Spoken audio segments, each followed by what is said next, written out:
Joining me, our Foreign Affairs Editor Geeta Mohan for the latest on that. Geeta, Ali Khamenei did not disappoint. The words were very clear, very direct and crisp. It was charging at Israel. Tell us about some of the key takeaways and how important is Ali Khamenei addressing this specific congregation, knowing fairly well, not just Israel, but the whole world is watching this right now. Well, very important because this is the Supreme Leader, Ayatollah's address to not just his nation, but to the Muslim world largely, trying to put out the message very strongly as to where Iran stands and what is to happen with Israel. Direct threats to Iran, not to Israel, not just in terms of the country and what is going to happen to Israel, but specific threats to Netanyahu, clearly saying that there is going to be yet another attempt, assassination attempt against the Israeli premier.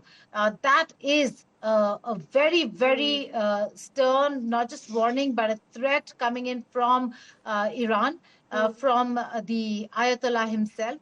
But on the other hand, he's spoken about how there is going to be retaliation, which means, Pooja, this is not the only attack that we'd be witnessing from the Iranian side. This is maybe only the beginning also, because the Israelis have said that they are going to retaliate to the attack that took place, which damaged the military base and Mossad headquarters in Israel. There is going to be retaliation. So expect this this entire war between Iran and Israel now to only escalate with the kind of messaging that we're seeing from the Supreme Leader. But also, the strongest and the biggest takeaway from this is how the Ayatollah has come out and tried to unite the Muslim world. The problem with the Muslim world is also the factions that they divided in the Shia-Sunni conflict. Correct. But for him to come out and say that the Muslims have to unite. And can that turn the tables?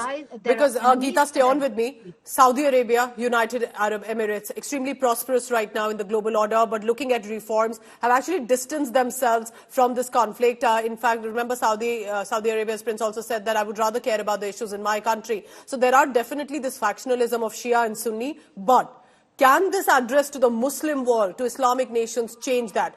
I'm now joined live. Geeta, stay on with me. Ashraf Wani is in Beirut joining me. Ashraf, clearly the world is watching. Do you think even in Lebanon, in Beirut, where you are at, many were tuned in to what Ali Khamenei was saying? Yes, absolutely. I was at one of the shops here where the big screen of television was displayed for the people to listen to what Ayatollah Khamenei was addressing to the nation. In fact, you can see behind me here is it's a Friday. Here is a big mosque in the Siadun, which is the South Lebanon. The prayers are currently going on for Hassan Nasrallah in this local mosque with the Friday prayers. And also what the Geeta was saying, that there was a clear message from Supreme Leader of Iran that Muslims should unite it. As you know, as Geeta knows, that the Muslim world, particularly in the Gulf, is divided. There are American bases in many countries. There are many American supporter Gulf countries, including Saudi Arabia.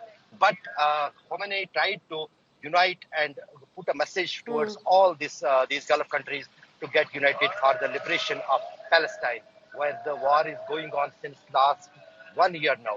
And also, he has directly threatened US and averred the people here in the Gulf, particularly the Muslim world, that they should see who actually is the enemy of Muslims.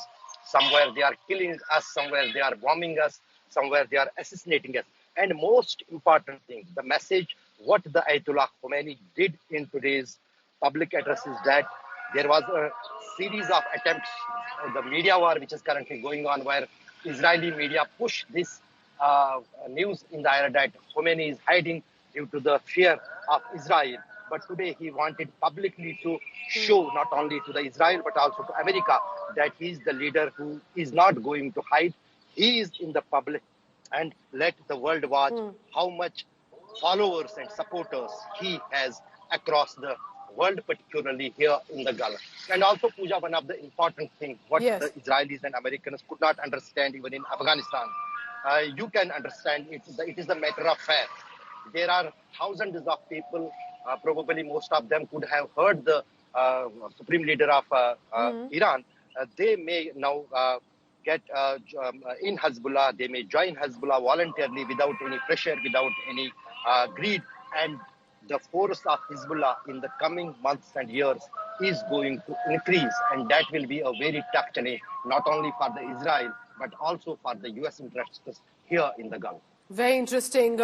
Can what Ali Khamenei has said change right now the parameters at which the war is heading, or perhaps those differences will remain? Ashraf, stay safe. I'll come back to you in just a short while. Geeta, I want to thank you also for now.